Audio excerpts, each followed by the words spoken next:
جو حکم ہوتا ہے اس کو حکم نہیں سمجھ رہے ہوتے. یہ کام بہت ہو رہے ہیں. تو جب سامنے آ گیا کہ یہ اللہ کا حکم ہے تو ہم نے اپنے آپ کو اس حکم کے حوالے کر دینا ہے. بس جو اس انداز سے زندگی گزارے گا اسے دنیا میں بھی انعام ملے گا اور آخرت میں بھی. دنیا کا انعام کیا ہے؟ فَلَنُحْيِيَنَّهُ حَيَاةً طَيِّبَةً, ہم ایسے لوگوں کو انتہائی پاکیزہ زندگی عطا کریں گے. انتہائی پاکیزہ طیب زندگی. طیب کا مفہوم بہت وسیع ہے. طیبہ کا لفظ ہے نا, طیب کا مؤنث ہے یہ لفظ. طیب کہتے ہیں وہ پاکیزہ چیز جس میں پاکیزگی کی وجہ سے اٹریکشن ہو. دیکھو ایک شخص بھنگی ہے, گندا, میلا, کچیلا, آپ کا گٹر بند ہے اور آپ 1-2 ہفتے سے کسی بھنگی کے انتظار میں تھے. ہمارا گٹر بند ہوا گھر کا نا, وہ لائنوں میں کچرا آیا ہوا تھا, تو میں نے اپنے دوست کو فون کیا. میں نے وہ بھنگیوں کو بلاؤ تو وہ بس تھوڑا بہت صاف کر دیتے ہیں وہ کچرا, اس لیے کہ وہ جو سیمنٹ بجری کا کچھ کام ہوا تھا وہ بجری اس کے اندر, مزدوروں نے احتیاط نہیں کی تو وہ اس میں سیمنٹ اور بجری پھنس گیا لائنوں میں. وہ بار بار واش روم بند ہونے لگا.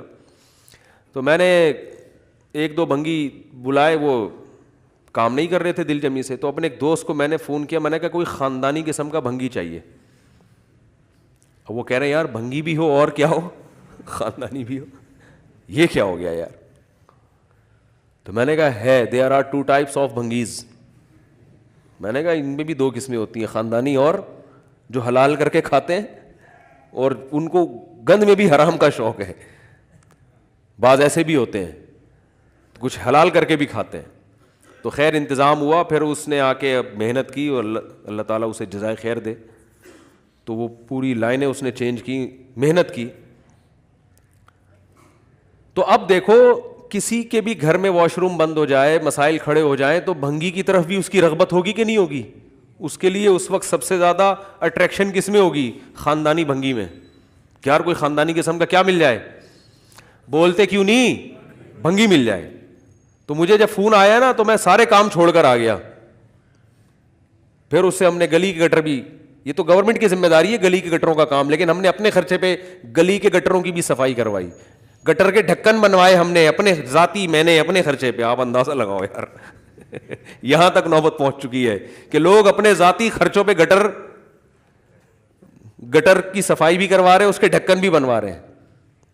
تو ہم نے اپنے, اور سب حضرات سے میں کہتا ہوں کراچی میں اگر صفائی چاہتے ہو اپنے گھر کے سامنے کے ایریے کو, اپنی گلیوں کو خود صاف رکھو. حکومت سے آپ یہ امیدیں نہ لگائیں. لوگ کہتے ہیں نا ابھی پنجاب سے کوئی رشتہ دار ہے, کہہ رہے ہیں اتنا گندا کراچی.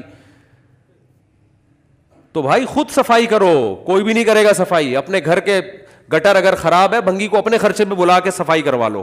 گٹروں کے ڈھکن اپنے خرچے پہ, ہم نے گٹر کے ڈھکن بھی اپنے خرچے پہ لگوائے.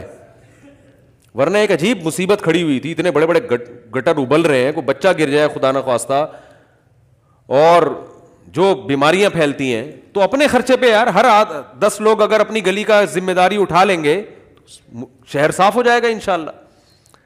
اس پہ بھی ایک مہم چلائیں گے انشاءاللہ بھی.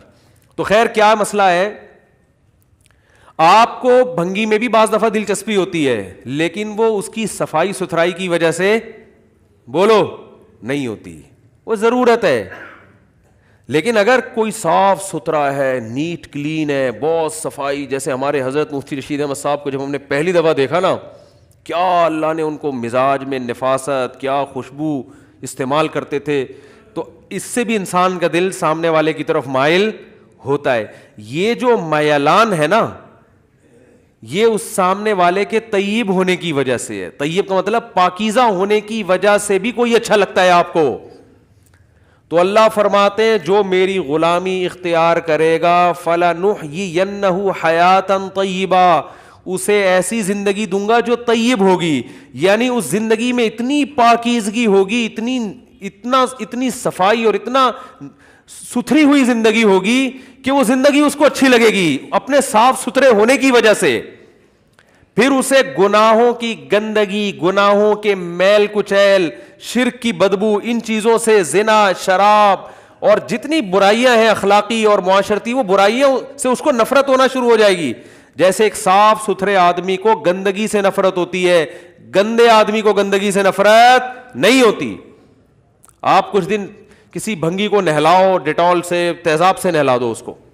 کراچی میں اگر کوئی بھنگی ہے تو میرا خیال ہے اس کو تیزاب سے نہلانا پڑے گا, کیونکہ اس بیچارے کا سارا دن کام کیا ہے, گندگیاں اٹھانا. بہت گندا ہو گیا کراچی. تو آپ نے اس کو تیزاب سے نہلایا, آپ نے پھر جناب اس کو خوشبو میں نہلایا, سفید کپڑے پہنائے, بالکل صاف ستھرے.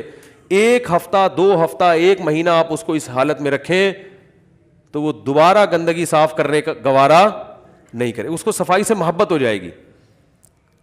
ہمیں حیرانگی ہوتی ہے نا یار, یہ بھنگی لوگ سارا دن یہ کیسے گھستے ہیں بیچارے. بھائی یہ مجبور ہو کے یہ کام ان کی فطرت میں شامل ہو چکا ہوتا ہے, لہذا ان کو گندگی سے نفرت ختم ہو جاتی ہے.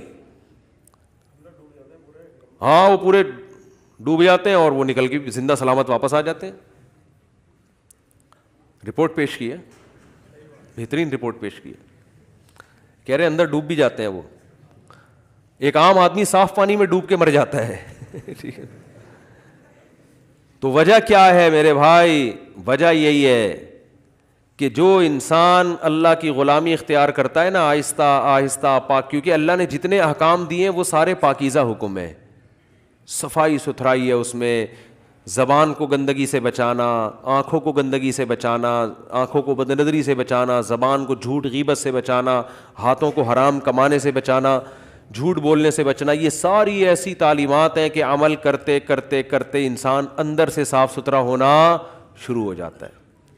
پھر جب اندر سے صاف ہوتا ہے تو اس کو اپنی زندگی خود محبوب ہو جاتی ہے, اس کو زندہ رہنے میں مزہ آنا شروع ہوتا ہے. یہ جو ادھر سے پیسے ہتھیا لیے, ادھر سے رشوت لے لی, ادھر سے جھوٹ بولا, ادھر سے یہ لوگ ہمارے اکثر وکیل حضرات کر رہے ہوتے ہیں, سارے نہیں جو میرا بیان سن رہے ہیں ان کے علاوہ, تو آپ دیکھو نا ان کے چہروں پہ عجیب سی نحوست نہیں ہو جاتی؟ جو رشوت لیتے ہیں صبح شام, چہرے عجیب بے رونق. یہ کیا ہے بے رونقی؟ ان کو اپنے آپ سے نفرت ہونا شروع ہو جاتی ہے, ان کو اپنی زندگی بری لگنا شروع ہو جاتی ہے. یہ اعتراف نہیں کرتے لیکن یہ مطمئن نہیں ہوتے. ان کو پتا ہوتا ہے کہ ہم غلط کر رہے ہیں, لیکن وہ اتنا غلط کر چکے ہوتے ہیں اب صحیح نہیں ہوتا ان سے. پھر تو چہروں کی رونقیں ختم, زندگی میں سکون ختم. تو جب انسان اپنے کردار کو اچھا کر لے, اللہ کی غلامی اختیار کر لیتا ہے, کیونکہ اللہ کی غلامی نہ کرنا خود ایک بہت بڑی گندگی ہے کہ جس نے پیدا کیا اس کو کیسے بھول جائے بھائی. تو انسان کا ضمیر مطمئن, جیسے صاف ستھرا ہونے سے انسان کو خوشی ہوتی ہے نا, ایسے ہی گناہوں سے توبہ کرنے سے بھی انسان کو خوشی ہوتی ہے, برائیوں سے بچنے سے. پھر اس کی زندگی خود اس کے لیے اٹریکٹیو بن جاتی ہے, اور یہ وہ والی اٹریکشن نہیں ہے جو کسی ضرورت کی بیس پر ہو, یہ وہ اٹریکشن ہے جو پاکیزہ ہونے کی بیس پہ. جیسے اچھے کھانے, خوشبودار کھانے, وہ بھی انسان کو اچھے لگتے ہیں, اور بعض دفعہ بیماری میں کوئی کڑوی چیز بھی, بدبودار چیز بھی کھانی پڑتی ہے, تو کھا تو وہ بھی لیتا ہے لیکن مزہ نہیں آتا.